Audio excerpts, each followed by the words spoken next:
जकरिया अलैहिस्सलाम को बुढ़ापे में बेटा I don't know anything about that. They call them Musulman. They worship a god named Allah. हम कैसे अपनी तारीख को भुला सकते हैं? ये बाकियों की तारीख नहीं है, इस तारीख का कोई मोल नहीं है। और मुसलमानों के इस इतिहास को बुलंद करते हैं इसके बहादुर जंगजू। हम उस तारीख को कैसे भुला दें जिसमें अली हो? कैसे भुला दें उस शख्स को जिससे रोमा और फारिस की सल्तनत खौफ खाती हो? कैसे उस इंसान को याद ना करें जिन्होंने शहादत के लिए जंगें लड़ी? कैसे करबला की जंग भूल जाएं जहां पर इमाम हुसैन ने शहादत को बुलंद कर दिया? कैसे बद्र, ओहद और खैबर को भूल जाएं?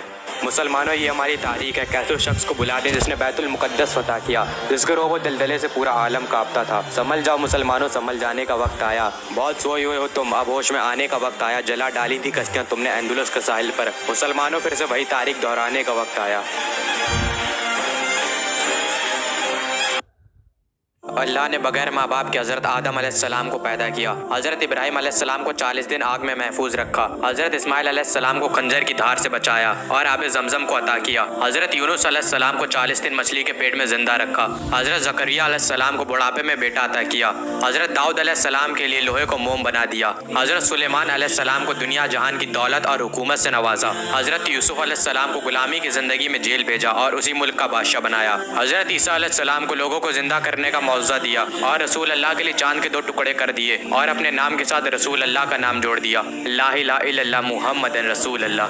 क़यामत की कुछ ऐसी निशानियां जो आज पूरी होती दिख रही हैं। रसूल अल्लाह ने फरमाया था कि क़यामत के नज़दीक ज़लज़ले आम हो जाएंगे और साफ देखा जा रहा है कि अर्थक्वेक की तादाद बढ़ती ही जा रही है। ये ग्राफ साफ दिखाता है कि अर्थक्वेक की तादाद बढ़ती जा रही है। 1400 साल पहले रसूल अल्लाह ने फरमाया था कि क़यामत जब तक नहीं आएगी जब तक अरब की सरजमीन पर हरियाली ना आ जाए, और ये भी साफ दिखाई दे रहा है। अरब के पहाड़ और ज़मीन हरे हो रहे हैं। रसूल अल्लाह ने फरमाया था कि ऊँटों के चरवाहे बड़ी बड़ी इमारत बनाने में मुकाबले करने लगेंगे और अरब में ये होता भी दिख रहा है। दुनिया की सबसे ऊँची इमारत बुर्ज खलीफा दुबई में है। उसके बाद सऊदी अरब उससे भी ऊंची इमारत बनवा रहा है जिद्दा टावर के नाम से, और एक और प्रोजेक्ट है जो इससे भी लंबा होगा, और ये पेशन गोई भी सच होती दिखाई पड़ रही है।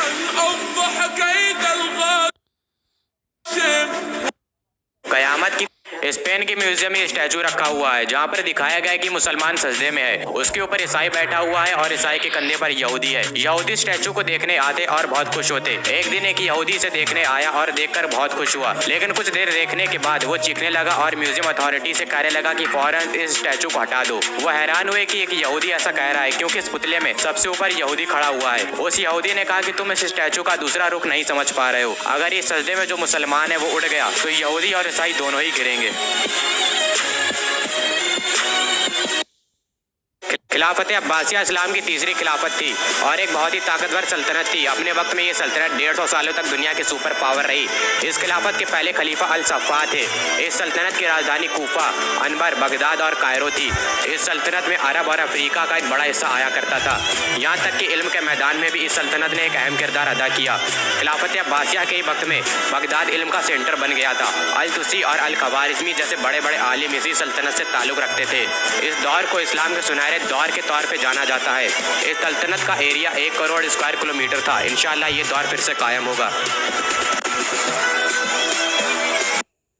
इस्लाम, यहूदी और ईसाई ये तीनों ही मज़हब इब्राहिमी मज़हब है, मतलब इनका रिश्ता हज़रत इब्राहिम अलैहिस्सलाम से है। लेकिन इसके बावजूद आज ये तीनों एक दूसरे से लड़ रहे हैं। यहूदी मूसा अलैहिस्सलाम को अल्लाह का नबी मानते हैं और यहूदी मानते हैं कि मूसा अलैहिस्सलाम के बाद कोई नबी नहीं है, और यहूदी ना ही ईसा अलैहिस्सलाम और ना ही हज़रत मोहम्मद सल्लल्लाहु ताला अलैहि वसल्लम को नबी मानते हैं, और ईसाई ईसा अलैहिस्सलाम को खुदा का बेटा मानते हैं क्योंकि अल्लाह ताला ने ईसा अलैहिस्सलाम को इंसानों को जिंदा करने का मौज़ा दिया था। लेकिन ईसाई हुजूर को नबी नहीं मानते हैं, लेकिन मुसलमान मूसा अलैहिस्सलाम और ईसा अलैहिस्सलाम को भी अल्लाह का नबी मानते हैं, और मूसा अलैहिस्सलाम और ईसा अलैहिस्सलाम का भी इस्लाम में बहुत बड़ा मुकाम है।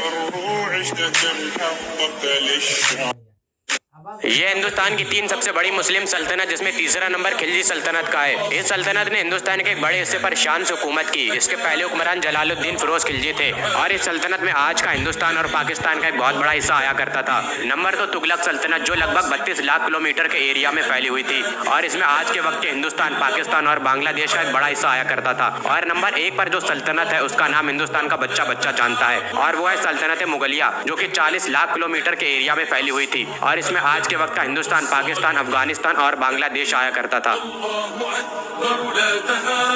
वो कौन सी जगह है जहाँ पर सिर्फ एक बार सूरज की रोशनी पहुंची है? जब मूसा अलैहिस्सलाम ने फिरौन से कहा कि तुम लोगों पर जुल्म करना बंद कर दो, नहीं तो अल्लाह का अजाब तुम पर नाजिल होगा। तो इस पर फिरौन मूसा अलैहिस्सलाम का मजाक उड़ाने लगा और कहने लगा कि इस कायनात का खुदा मैं हूँ और मैं किसी के हुक्म को नहीं मानता हूँ। इसके बाद फिरौन ने मूसा अलैहिस्सलाम और उन पर ईमान लाए लोगों को कत्ल करने का सोचा। इसके बाद अल्लाह का हुक्म आया कि ऐ मूसा, जो लोग अल्लाह और तुझ पर ईमान लाए हैं उन्हें लेकर यहाँ